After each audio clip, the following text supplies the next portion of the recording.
Hello and welcome to Around the Air Force. I'm Senior Airman Alina Richard. In the past, any qualified airman who met eligibility requirements could apply for a special duty opportunity. But now Air Force leaders feel it's increasingly important to deliberately place the most qualified airmen in certain positions, especially those who have a broad-reaching impact on airmen across the service. Chief Master Sergeant of the Air Force, James Cody, says it's really about making sure the Air Force is getting the best of the best, even among volunteers. And as we really look to deliberately develop the enlisted force into the future, the decisions that we make about each and every airman become more critical, because we have to ensure we have the right amount of people with the right training, right experience, right education to do the things that our Air Force is going to need them to do. There are many different opportunities for airmen to step outside their career field and make a difference. Recruiting is one of those options. Staff Sergeant Mike Hutchinson shows us how it takes a certain type of airman to be successful in this particular line of work. We're going to sign a 2807, which is the form that is going to get you cleared medically. We're going to fill out a 1325. Like many jobs in the Air Force, being a recruiter carries a very busy schedule. 90% of the time you're conducting appointments, but you're also doing what's called telephone prospecting, making phone calls, calling people, calling applicants, making cold calls off school lists that the schools provide you with, and trying to get people interested in that way to join. The jobs that we're booking right now are leaving December. But for recruiters, the job comes with challenges most airmen don't have to deal with. You know, it's kind of difficult sometimes because you can't counsel a civilian the same way you would counsel an airman.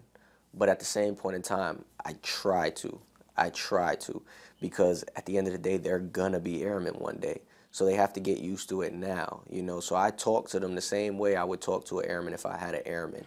At 12 o'clock or 10 o'clock, I'm sorry, when you guys were supposed to be here, when you guys weren't here, that's when I should have received a phone call. Move.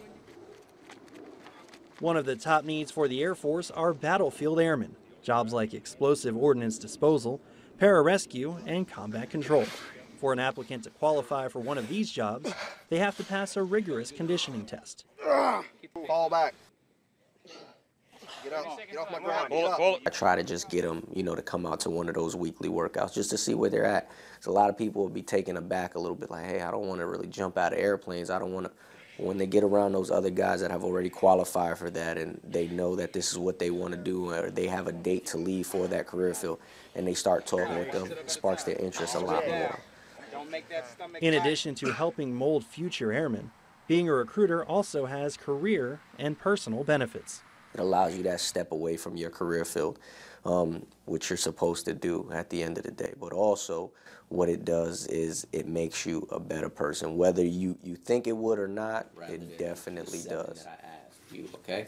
Just first and foremost, verify the information. And for Sergeant Rubio, recruiting is much more than a job. I don't have $1 million to build a community center in my community back home. So this is my way of giving back and letting people know that there is something out there, letting people know that there is something better and bigger than themselves. Pleasure meeting you. Thank you. Staff Sergeant Mike Hutchinson, Bel Air, Maryland. Give me a call, all right? Okay. Good seeing you again. I'll see you Monday. You can visit the MyPers website for more information on special duty assignments. To find Air Force television features, visit our YouTube page at youtube.com/AFTV radio.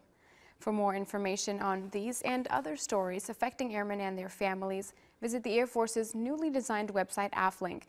You can also listen to Air Force Radio News online. Just scroll over the News tab at the top of the page, then select Radio.